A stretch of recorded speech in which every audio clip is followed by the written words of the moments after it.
Sorry, I'm always dancing out, dancing in. You gotta love it, man. You gotta love it. Happy Monday, everybody. Hi, guys. How you doing? Well, I'm coming in a good mood. Like I said, just dancing my way on in here, you know? Oh, I love it. You gotta love it. Man. It has been a Monday. I don't know. That is for sure. It has been a Monday. So I'm glad it is a 3-day week. Because that's right. Short week for most needed. people. Yep. Mm-hmm. Short week for most people. I love it. Yeah, it's a 3-day week, but it's a long 3 days. Yeah, if you try to cram all 40 hours into 3 days, it's sure going to be a long week, Badel. Yes, indeed. Yeah. Yes, indeed. That's true. That is true. And get everybody, you know the drill, man. Likes, subscribes, share this thing out. Help us grow this thing. Appreciate you very, very much. Guys, I know we got this is going to be a short show today, guys. Like, we're going to try and keep it to 30 minutes. So appreciate all of you being here. We'll go say a quick shout out to the chat, and then we'll jump right in. BC, what do you say? Sounds good to me. Because you're going to be driving most of this. So let's, as long as you go with yes, works for me. All right, let's see what we got for people here. Actually, I should probably do that. That way everybody can see the chat. And we got Wick's wife in the house. Appreciate you being here. Nice, nice. And of course, Automatic Beats. Appreciate that. Lads in the house. Excellent. Appreciate all of you being here. Thank you for getting that chat going tonight. Wait, what did Automatic Beats say? So, no politics to that. Oh, Automatic Beats was into that the live stream BC and I did this morning, and yeah. It kind of went off the rails pretty damn quick. You can join me Saturday for a highly political discussion where there will definitely be some BC rants, because I'm going to be very unhappy because my bar for corruption is like one thing is too many. There you go. Facts. Adam Simpson, I see you. Welcome. Appreciate you being here. All right, BC, come on, man. Keep us on track. Bring up what you want to talk about first, and let's try not to get too political. All right. Well, this one has pretty much no politics in it. So we've got Michael Saylor, and you know, it's been all over the news since Michael Saylor's company has been talked about maybe being delisted from stock exchanges because it will no longer be considered a company because his ratios of asset holdings with the Saylor strategy puts him at an asset manager or a fund as opposed to a company. And on top of this, we're now getting other news. This is news we've talked about here before, but now we've got a little more information, especially with us dipping down to $79,000 on Bitcoin. Of course, we've got a little bit of a bounce from there, but you still saw some signs from Michael Saylor's company. And here it kind of goes into it. Bitcoin's plunge brings Strategy's holdings to near break even, but the key test lies 18 months ahead. And we've talked about it here before. He raised his entry instead of lowering his entry, which, as you know, is the opposite of how you play the Bitcoin game. But when you're borrowing money to buy Bitcoin, I guess you don't really care what price you buy Bitcoin at. So let's get into actual meat and potatoes of the article. It is down here. Bitcoin plunges over the past few weeks. Bitcoin's plunge over the past few weeks has market participants focusing on roughly 74,400, the level at which Strategy over more than 5 years of accumulation would actually be in the red on Bitcoin holdings. While there's surely an important level for talking points, a decline below 74,400 surely does not mean the company would face a margin call or need to engage in forced sales on any part of its BTC stack. The nearest structural pressure point is almost 2 years out on September 15th of 2027, when holders of $1 billion of 6.25% convertible senior notes receive their first put options. The notes were priced when MicroStrategies was $130.85 and carry a conversion price of $183.19, with the stock now at 168. Holders would be unlikely to convert and would possibly seek a cash repayment, potentially requiring strategy to raise or liquidate assets unless the share prices rise meaningfully before 2027. And this is the biggie. This is what we've talked about here before. It is an extremely worrisome thing, and we talked about 2027 being the year. And now we're getting a little more information here, especially as we're starting to get close to Michael Saylor's average entry. Yep. I don't know if you have any thoughts on this, Badel. It's hard because, I mean, like you said, like he's raising his entry cost instead of lowering it, but he's also using borrowed money to buy Bitcoin. Then it's never a good idea. It's like doing everything that we try to tell people not to do. He's Thank doing you. Yes, thank you. Exactly. You Well, hit the nail on the head there, Badel. When even Badel knows you're doing it wrong, maybe you need to hire new people to tell you how to run your company. That was funny. That was funny. Yeah, because I mean, I do stuff even though I'm told not to.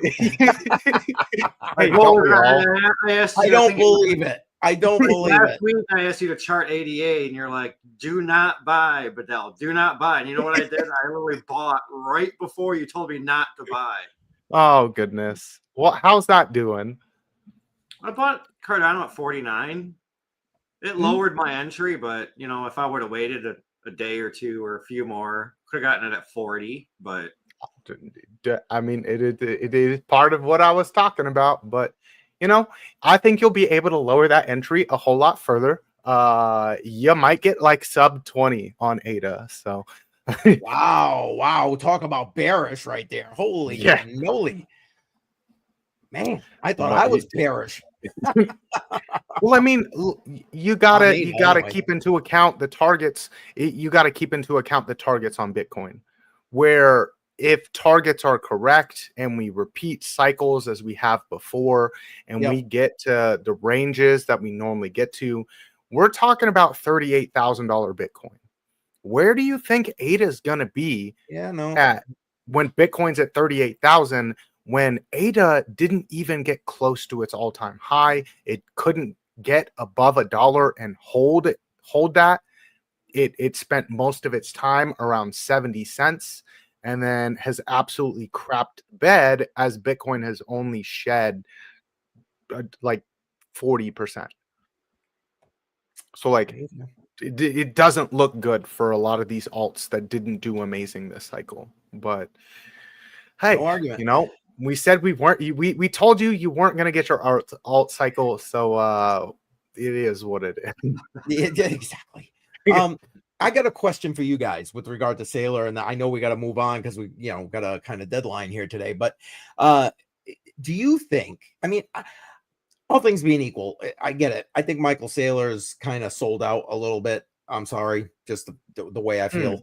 Oh yeah. But that being said, it doesn't make him a stupid guy. Okay. No. And do you think that he actually thought this all the way through, in the sense of he gained and acquired that much Bitcoin to put himself in a position where time to get out of the stock market, man, they're going to boot me, and now I'm a fund because that's what I was looking to do? Do you think that was really the plan, or do you think he just slapped himself in the pecker? Which is it? Well, and this is part of the reason that you've seen him open multiple tickers. So it's like, he tried to stretch it out a little bit. We're not all in one area, but you're all under one title. I thought he probably thought he could pull it off a whole lot longer before, they actually came to call on it. But there's no such thing as an infinite money glitch. So amen. this is bound to catch up to him eventually. We've already seen him acquire new debt to pay off old debt. What does that sound like to you? Oh, I don't know. Which Ponzi scheme would you like to touch on? And that's exactly it. Dollar. Yeah, sorry. It sounds like a Ponzi scheme with an extra step of me buying an asset. Right. So, like at this point, it's just a big shell game. And if he can make it through the bear market, then I think he'll be okay. But if he can't make it through the bear market, you will get the best Bitcoin price we have had in years. Because he will be forced to sell, and that's going to cause a massive cascading effect in the bear market. Yep. Not the bull market, in the bear market. When we're already in the weeds, it will cause a cascading selling effect, and you will get the best entry prices we've had on Bitcoin in cycles. So that means, wait, where is it? There we go. That means maybe you want to have a little bit of powder on the shelf. So when that happens, it's like cha-ching, cha-ching, cha-ching. Again, what that says. Not financial advice, but yeah. That's how I'm playing it. So that's all I'm gonna say on it. That's how I'm playing it, and that's how I think more people should play it. Is as we get into the bear market, maybe hold off a little bit, dabble a little bit, do your DCA at the bottoms, but don't be surprised if you get even lower entries than what we thought was the bear market bottom. Yep.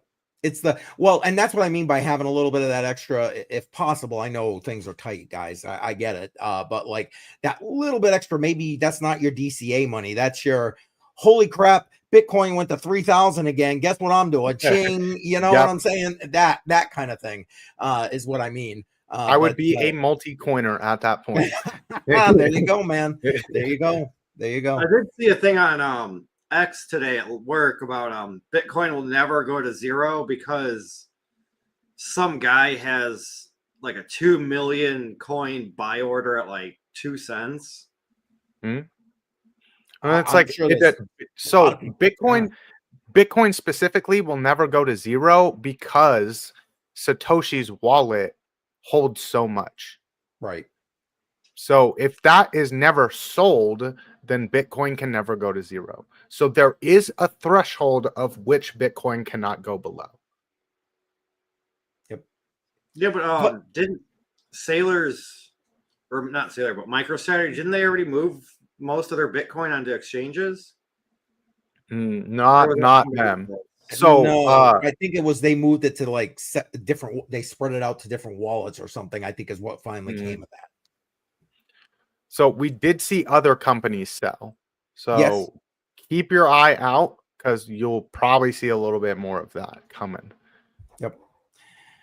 All right, BC, what do you say? Move on to the next one here. You did talk about the economy and how it might be a little bit rough to buy in at the bear market bottom and have a little extra dry powder.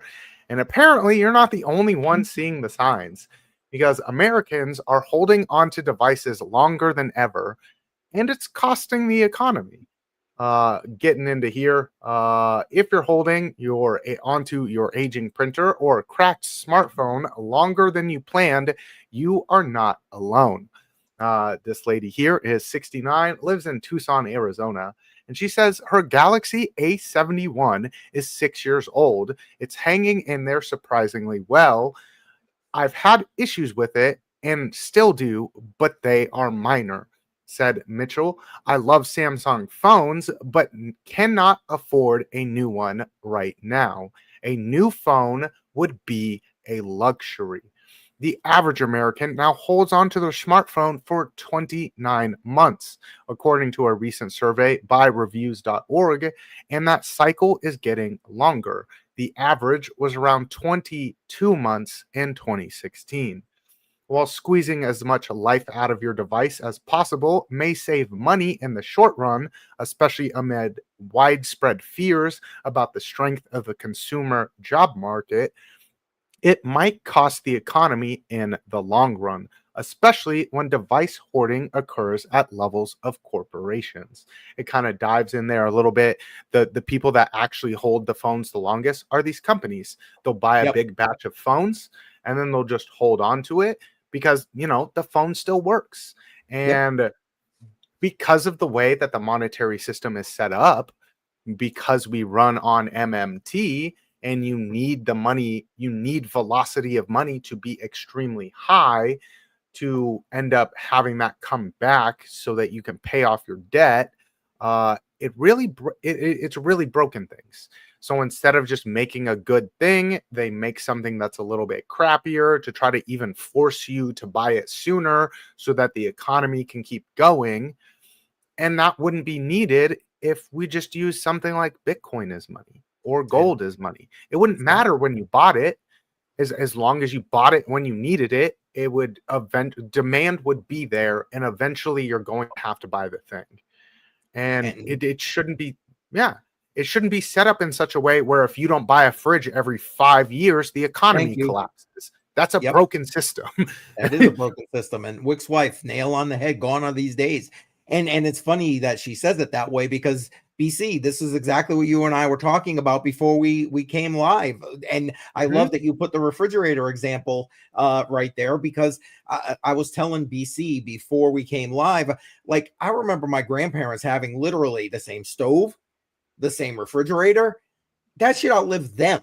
Never mind like anything else. These days it's like, good Lord, like to the cell phone article BC just had up there. Another piece we were talking about right before we came live was, I got a decent cell phone right here, but you want to know what? Already some apps are not compatible. Here's my air quotes right there, which, is their way of slowly forcing you to have to buy a new phone. And Kevin, I see you jumping on in here. Welcome. Sorry, I didn't mean to cut you off, BC. Go ahead. No, not a problem. And I mean, like, it's really a little bit concerning with the fact of, like, you're going to tell me that if I don't buy a new phone every 2 years, the economy is going to break. Is that my fault or is that your fault?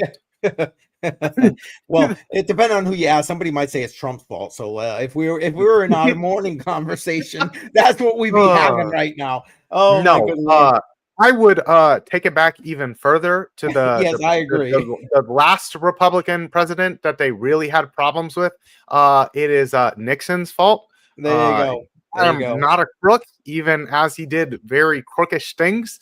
And he absolutely took us off of the only money standard that we've ever known in the entirety of history that actually works. And that's why we're in this position here. If you want to pinpoint it to one thing, that is why we're here. They took us off the gold standard, so now you have to buy a phone every 2 years or the economy breaks. What the is that? Yeah. What? The phones and everything else increase in price. Mm-hmm. I mean, which shouldn't be the case. The price of a phone nowadays, 20 years ago, you could take that same cash and drive down the street and have a selection of used vehicles for the same price, say $1,500 bucks. Yep. You can even find a decent used car for like $4,000 now. And a cell phone is $1,500 bucks minimum, and it doesn't even come with the freaking power brick. It's like I remember buying my first, like, they don't even really make them like that anymore, but HTC.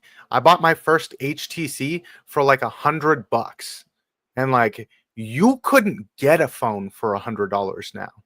Yeah, and this is the reason that buying a new phone has turned into a luxury. They're keeping the bottom half of America. You're talking about the bottom 60% of America is living closer to paycheck to paycheck than we've ever lived before. And you expect me to go buy a new phone? To keep the economy afloat? Sorry, I'm trying to buy eggs, bro. I was about to say, I need to buy food. Yeah, exactly.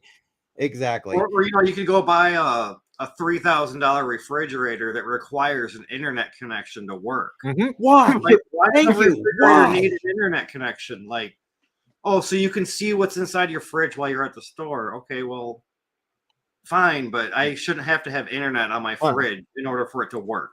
Like, come on. Exactly. That's Exactly. It's dumb. Exactly.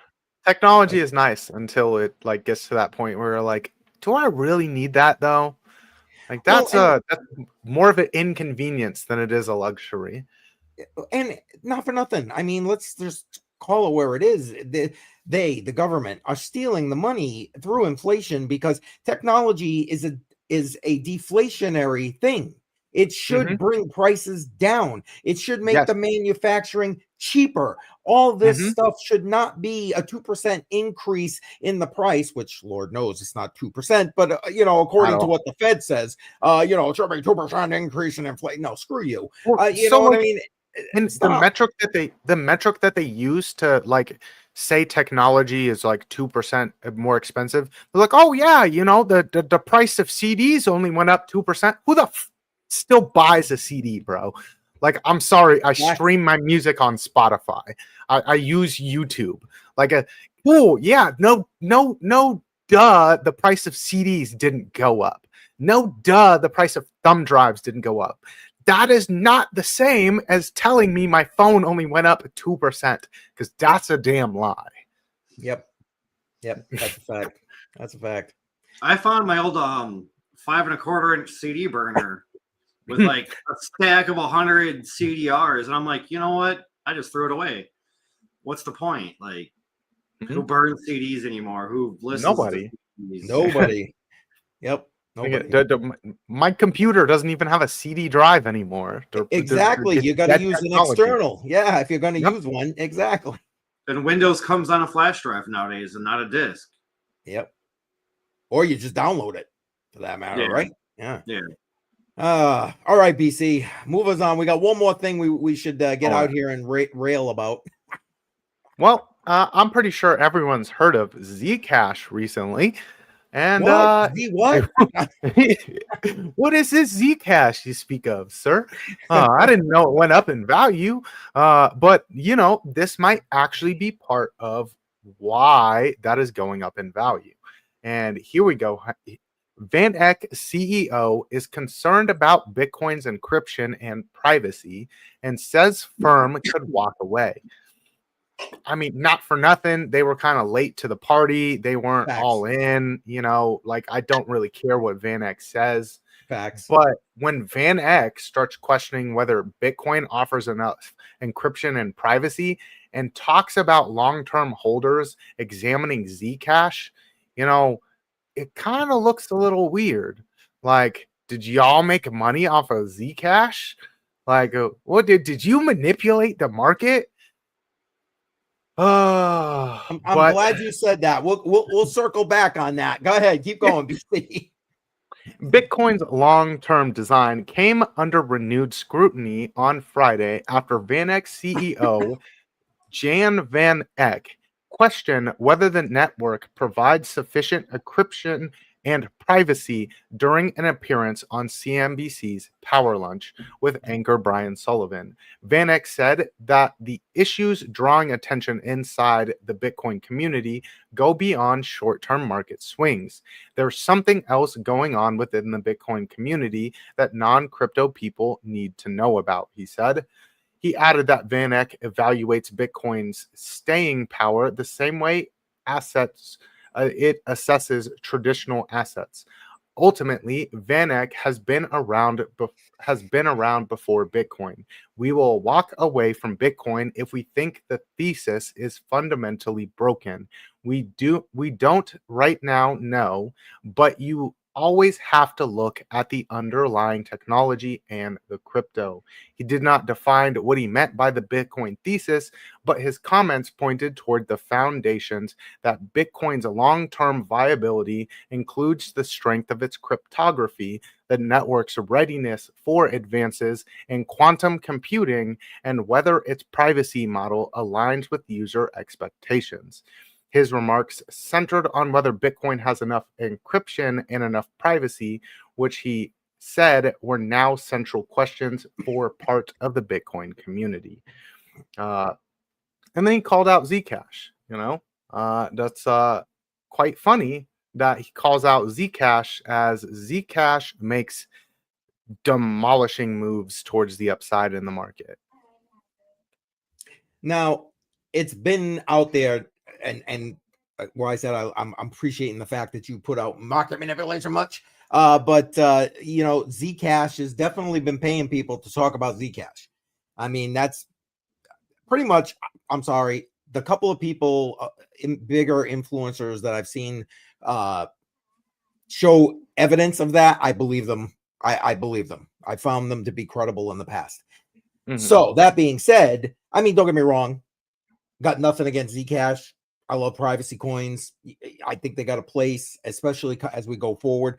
But like, do you think that this guy has been paid by Zcash? Let's just put the pedal to the metal with that right there. I mean, I wouldn't put it past him to have paid someone that big to promote Zcash.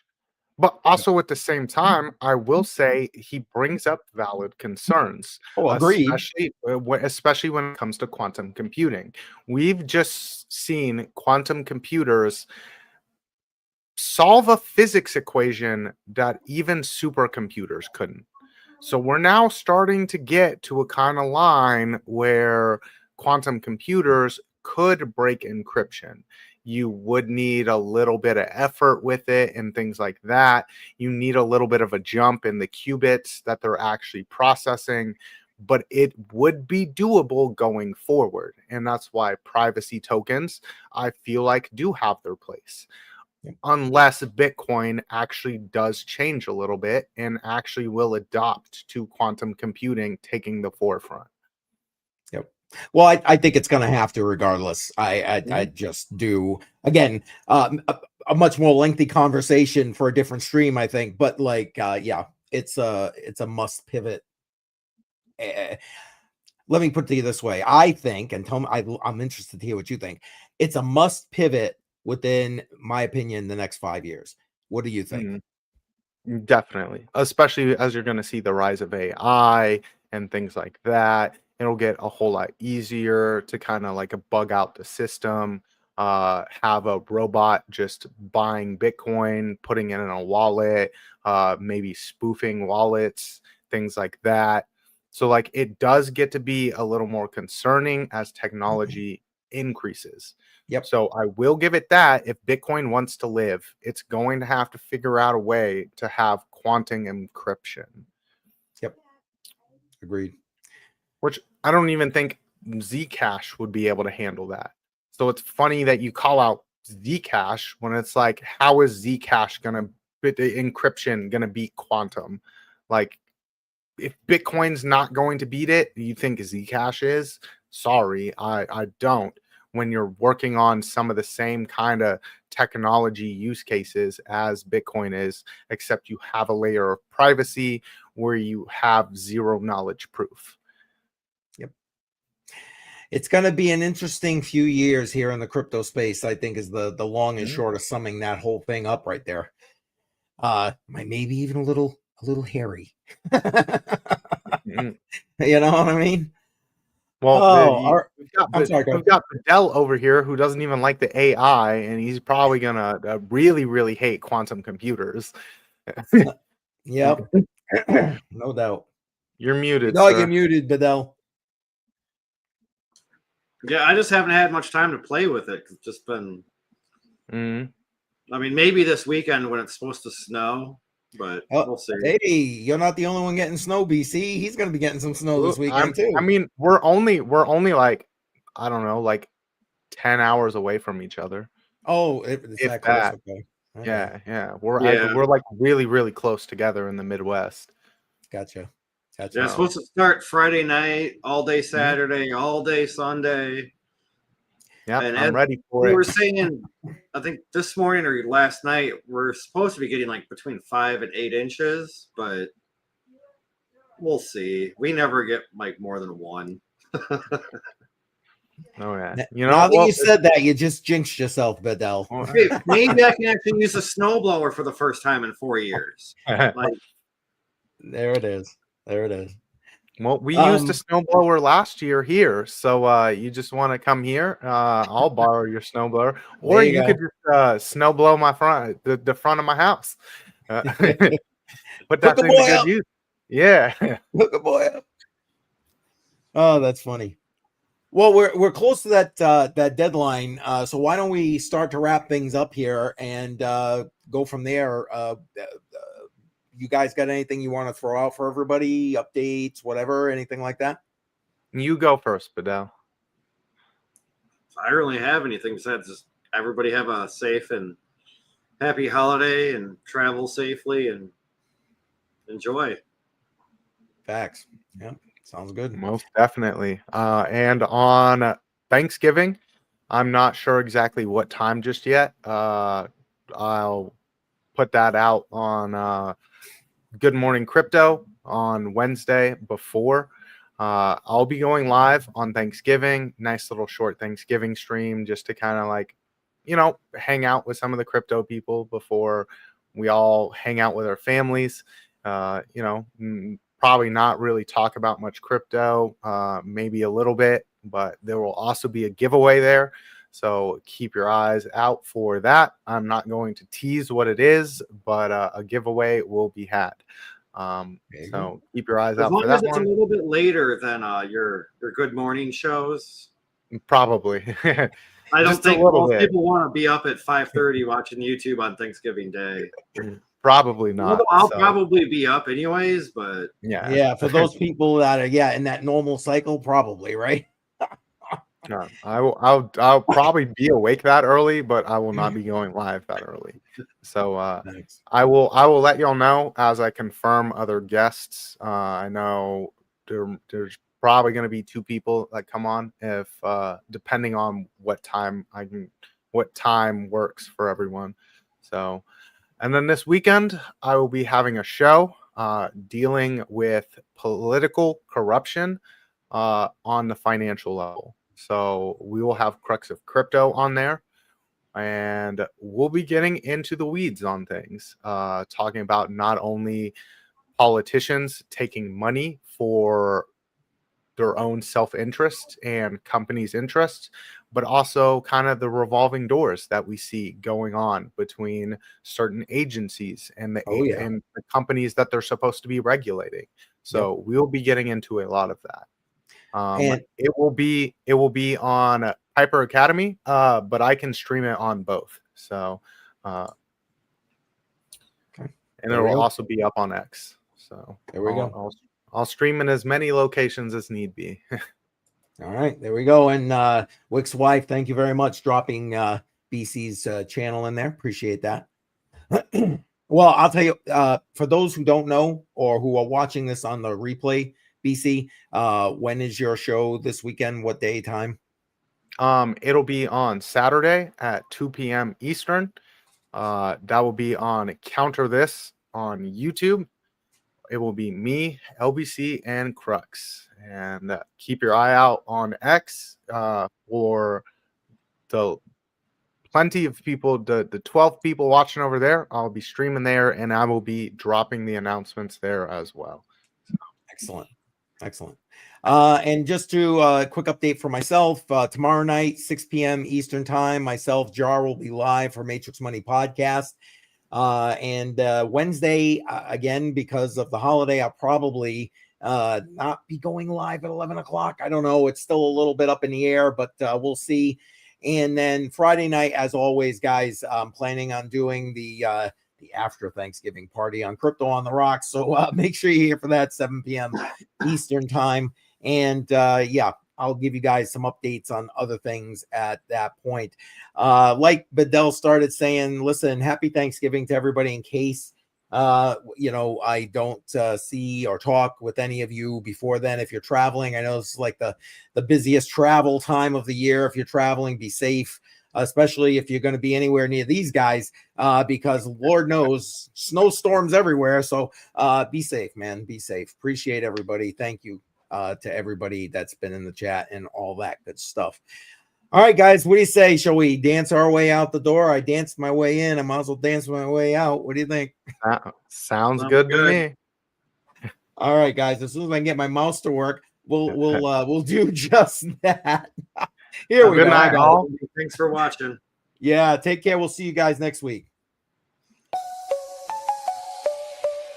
Yeah. Yeah, fingers frozen, call it ice on my grip. Wallet getting heavy, yeah, it's making me trip. Charge doing backflips, but I'm steady, don't slip. Never fall, got a diamond script, no eclipse. Wolves in the market, they circle and pray. I'm a bull on parade, charging every payday. Paper hands crumble, they just fade away. I'm stacking sats, building castles where I stay. Diamond hands, I ain't letting it go. Stacking up, yeah, I'm watching it grow. Riding waves, yeah, I'm surfing the flow. Up and down, but my faith never low. Diamond hands, yeah, they gleam and they shine.